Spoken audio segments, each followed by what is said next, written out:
Insonni harakatlantiruvchi faktor ikkita bo'ladi. Birinchisi aql bo'lsa, ikkinchi hissiyot bo'ladi.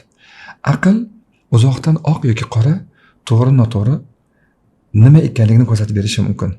Lekin odatda u nido qiladi va insonni harakatlantiruvchi kuchga ancha, ya'ni kamroq ega. Qalbchalik emas. Ammo qalb hissiyot o'rni bo'lganligi uchun insonni harakatlantiradi. Misol uchun jamiyatshunos ulamolar aytadiki, agarda jamiyatga qaraydigan bo'lsak, odatda insonlarni 70% dan harakatlantiruvchi faktor qalb bo'ladi deydi. Odob ilmi nimani o'rgatadi? Odob ilmi aynan aql bilan qalbning anaqasi, qarorlari bir joyda chiqishi kerakligini o'rgatadi. Buni misolni qanday ko'rsak bo'ladi? Tasavvur qiling, sizni mashinangiz bor. Mashinaning oldi chiroqlari bor. Oldi chiroq 2 kilometr uzoqlikni ham ko'rsatishi mumkin. Lekin bu chiroq qanchalik yo'lni ko'rsatmasin, yoqilg'i quymasangiz mashina bir qarich ham harakatga kelmaydi.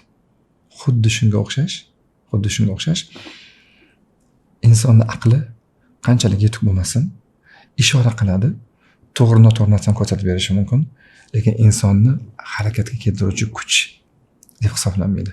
Harakatga keltiruvchi kuch mashinada yoqilg'i bo'lgandek, insonda hissiyot va qalb bo'ladi. Shuning uchun aynan 21-asrda emotional intelligence haqida, ya'ni hissiy intellekt yoki hissiy donolik yoki hissiy aqllilik desak bo'ladi, bu haqida ko'p ham gapirila boshlandi. Endi bitta narsa. Demak, inson unsuriga qaraydigan bo'lsak, inson o'z-o'zidan aqldan iborat, inson qalbdan iborat, inson ruh dan iborat va inson tanadan iborat. Buni ichida nafs yoki qalbni ham qo'shsak bo'ladi. Mana shu omillarni hammasini oladigan bo'lsak, alohida har biri o'z o'rniga ega. Har bir xususiyati bor. Har birining salohiyati va iqtidori bor. Alohida bir ilm edi. Lekin hissiyot haqida gapirar ekanmiz bugungi suhbatimizda. Hissiyot, bilasizmi, juda katta o'ringa ega hayotimizda. Ya'ni misol uchun biror narsani sotib oladigan bo'lsangiz ham hissiyotingiz tufayli bo'ladi. Biror narsani sotadigan bo'lsangiz ham odatda hissiyotingiz g'olib bo'ladi, sotib olasiz. Kimdir bilan munosabat tiklamoqchi bo'lsangiz, hissiyotingiz muqaddam bo'ladi. Hissiyot ishora qiladi. Kimdir bilan munosabatni to'xtatmoqchi bo'lsangiz, hissiyotingiz ishora qiladi. Demak, hissiyot doim muqaddam bo'ladi. Bizga doim hissiyotimiz buyuradi. Ya'ni biz fikrimiz, biz qarorlarimiz va hissiyotlarimiz bir-biridan chambarchas bog'langan. Shuning uchun aynan hozirgi zamonda muvaffaqiyat haqida gapirilganda bilishimiz kerak bo'ladigan narsa emotional intelligence, hissiy donolik inson hayotda muvaffaqiyatga erishish uchun uni o'rni 80% deyiladi. Daniel Goleman o'zi kitoblarida aynan shu narsani aytadilar. Ya'ni hissiy intellekt inson muvaffaqiyatga erishish uchun necha foiz egallaydi desa 80% deyiladi. Qolgan 20% bizning aqliy intellektimiz bo'ladi. Ya'ni tasavvur qiling, siz bir ilmga egasiz, ilmni bir sandiq qilib oladigan bo'lsak, bu IQ edi. Lekin o'sha sandiqdagi ilm qachon va qanday ishlatish, bu o'z-o'zidan sizning hissiy intellektingizga bog'liq. Endi misol uchun hissiy intellekt nima narsani o'rgatardi? Aslida bu narsa 1995-yili yuzaga keldi, 90-yil yuzaga kelgan, ammo ikkita olim bu haqida bir maqola yozgan. Yevropada bo'ladi bularning hammasi. Lekin bu maqolani deyarli hech kim o'qimaydi. 1995-yili Daniel Goleman bu haqida alohida keyin adabiyot yozadilar va butun dunyoga bu narsa tarqalib ketadi. Mana hozirda dunyoning yirik kompaniyalariga ishga o'taman desangiz, ishga olinishingiz yoki ishxonada ko'tarilishingiz yoki oylik masalasida albatta chet tilini qay darajada bilishingiz va hissiyotingizni boshqarishga bog'liq bo'ladi. Hissiy intellekt bo'yicha alohida testlar qo'yiladi. Shuning uchun deylik Yevropada hozirgi kunda deylik hissiy intellekt 3 yoshdan o'qitiladi bog'chalarda. Endi biz dinimizga qaraydigan bo'lsak, liderlik fanlarida aynan kuchli inson kim edi?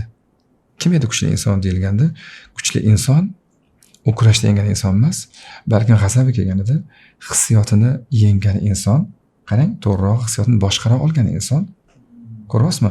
Hissiyotni boshqara olgan inson u kuchli inson hisoblanadi. Shuning uchun hissiyotni boshqarishga kelganda biz nima qilishimiz mumkin? Birinchi o'rinda biz o'zimizni chetga olamiz.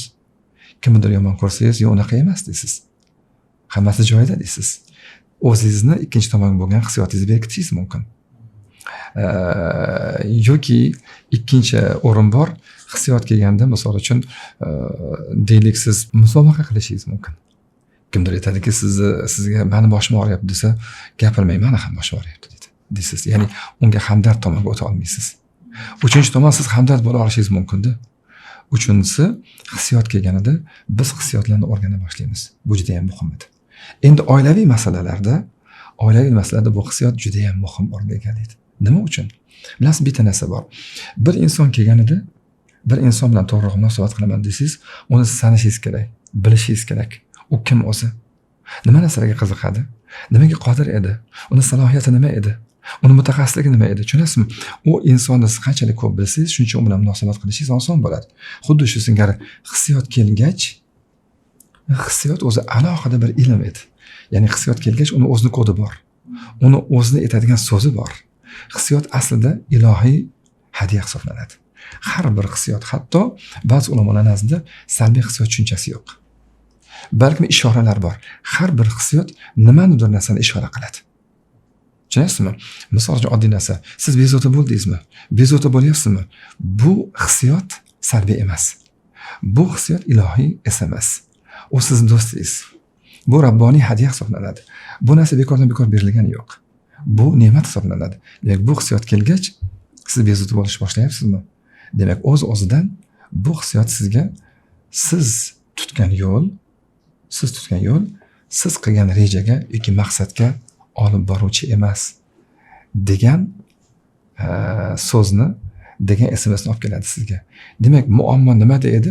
Muammo biz emotsiyalarni, hissiyotlarni o'qiy bilmaymiz. Ularni tanimaymiz. Shuning uchun hissiyot juda ham muhim. Misol uchun er-xotinlik munosabatlarida hissiyotlarni qarangda. Munosabat o'zi nima deyiladi? Munosabatlar o'zi aslida ko'proq hissiyotlarga qurilgan bo'ladi-da. To'g'rimi? Misol uchun Arostoni so'zi bor. U kishi aytganki, g'azabni hamma ham qila oladi. Jahlni hamma ham ko'rsata oladi. Lekin jahl kerakli o'rinda, kerakli vaqtda, kerakli insonga ko'rsatish bu aynan jasorat deganlar. Bu narsani ko'p inson qila olmaydigan muammodir deganlar. Gap mana shunda edi. Endi er-xotin o'rtasidagi munosabatlarda nimaga aynan EQ haqida gapiryapmiz? Chunki hissiyotlarni biz odatda noo'rin hissiyotni noo'rin vaqtda noo'rin insonga ko'rsatamiz. Misol uchun tasavvur qiling-da, qarang, mana oilada bo'ladigan ba'zi bir narsalarni aytamiz. Erkak kishi ayoliga deylik hurmat qilishini, ehtirom qilishini yoki sevishini, muhabbatini izhor qilib turish kerak bo'ladi. Xuddi shu singari go'zal so'zlarni yoki motivatsion so'zlarni erkak kishiga deylik shijoat, g'ayrat va jasorat beradigan so'zni ayol kishi aytish kerak bo'ladi. Chunki ikkisini ehtiyoji edi bu narsa. Agarda bu narsalar o'z vaqtida yetilmasa-chi, yoki umuman yetilmasa qanday bo'ladi? Shuning uchun muammo qachon yuzaga keladi? Muammo demak kerak emas hissiyot. Kerak emas bo'lgan vaqtda va noo'rin kerak emas insonga biz ko'rsatib qo'yamiz. Mana shunday muammo keladi. Buni aksi qanday bo'lish kerak edi? Kerak bo'lgan hissiyot kerak bo'lgan vaqtda va kerakli insonga aytilish kerak edi. Muammo mana shunda edi. Biz o'zimizning hissiyotimizni kerakli joyga qo'ya olmaymiz. Muammo mana shunda edi. Misol uchun oddiy narsa, qarang, hissiyotimiz boshqa, uni ta'bir qilishimiz, ya'ni uni ifoda qilishimiz boshqacha odatda. Tasavvur qiling, bir ota o'g'lini kutmoqda. Bolasi kecha soat 12 da keldi. Kechasi kirib keldi soat 12 da.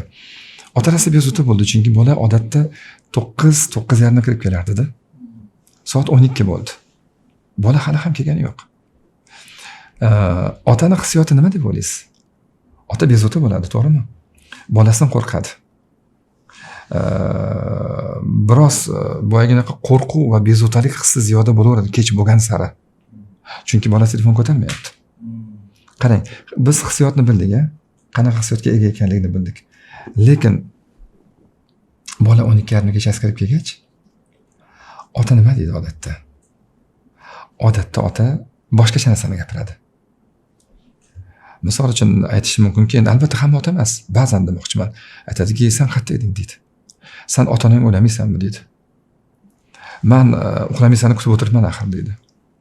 Sen nimaga mana shunaqasiga kechasi kirib keladigan bo'lib qolding? Nimaga o'z vaqtida kelmayapsan deydi. Yana haqorat qilishi mumkin. Ba'zi ota-ona bolaning shaxsiyatiga tegishi mumkin. Tushunasizmi? Bu boshqa gap edi. Lekin otaning hissiyoti bezovtalik va qo'rquv edi. Men sizga savol beraman. Ota bola kelganda bezovta bo'lganini aytdim. Bezovta bo'lganini aytgani yo'q. Hukmronlik hissiyotini so'zladi. Agarda bezovta bo'lganini aytganida edi, boshqachasiga gaplashgan bo'lardi. Bolam, bilasanmi, sen kech kelding. Men uxlay olmadim. Xotirjam bo'lmadim. Men bezovta bo'ldim. Har xil narsa hayolimga keldi. Bunaqa ish qilishing to'g'ri emas. Meni sog'lig'imga ham ta'sir qiladi bu narsa. Onang ham meni ezilib qoldi seni kutib. Agar shunaqa holat bo'ladigan bo'lsa, oldindan telefonini ko'targin. Oldindan aytib qo'ygin. Biz seni yaxshi ko'ramiz. Biz sen uchun bezovta bo'lamiz. Biz seni kutamiz. Mana shunga o'xshagan so'zlar aytiladi-da. Odatda biz bitta hissiyotni his qilishimiz boshqa, tushuntira oldimmi? Bu hissiyotni ikkinchi tomonga so'zlashimiz boshqacha edi. Muammo mana shunda. Shuning uchun 21-asrda deylik eng saodatli oilalar kim desa, er-xotinlar munosabatiga qaraydigan bo'lsak, hozirgi vaqtda aynan er-xotinlik munosabatlari bo'yicha eng professional, eng mutaxassis insonlarning biri. 21-asrda John Gottman aytadilarki, eng baxtli oilalar hissiy intellekti eng kuchli bo'lgan insonlardir deydi. Chunki ular hissiyotlarni to'g'ri boshqara oladi. Ular kerak bo'ladigan hissiyotni kerak bo'ladigan insonga va kerak bo'ladigan o'rinda ishlata olishadi. Muammo mana shunda edi. Muammo aynan mana shu joyda edi. Siz kasbingizga tayyorgarlik ko'rdingiz, kurs o'qidingiz, universitet o'qidingiz, malaka oshirdingiz, lekin oilaga qanaqa tayyorlandingiz? Statistika shuni ko'rsatadiki, ko'plab ajrimlarni asosida bilimsizlik yotadi. Yo'q, bir-birini tushunmaslik emas, ya'ni o'rganmaslik yotadi. Tabiiyki, har birimizda savol tug'iladi. Qanday inson bilan turmush qurishimiz kerak? Oilada erkak nimani xohlaydi? Ayollarchi?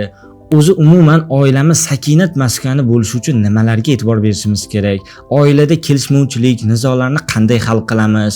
Oilada xiyonat bo'lmasligi uchun nimalarga e'tibor berishimiz kerak? Ushbu savollaringizga javob topishingiz uchun biz Ustoz Muhammadjon Nuriddin bilan birgalikda chuqur amaliy saodatli oila akademiyasi kursini tashkil qilyapmiz. Ushbu kurs oila qurganlar uchun ham, oila qurish arafasida bo'lganlar uchun ham to'g'ri keladi. Kurs 23-iyunda boshlanadi. Joylar soni cheklangan. Har doimgidek link pastda. Kursda sizni kutib qolamiz, chunki mustahkam oila tasodif emas, u ongli qarorlar natijasidir.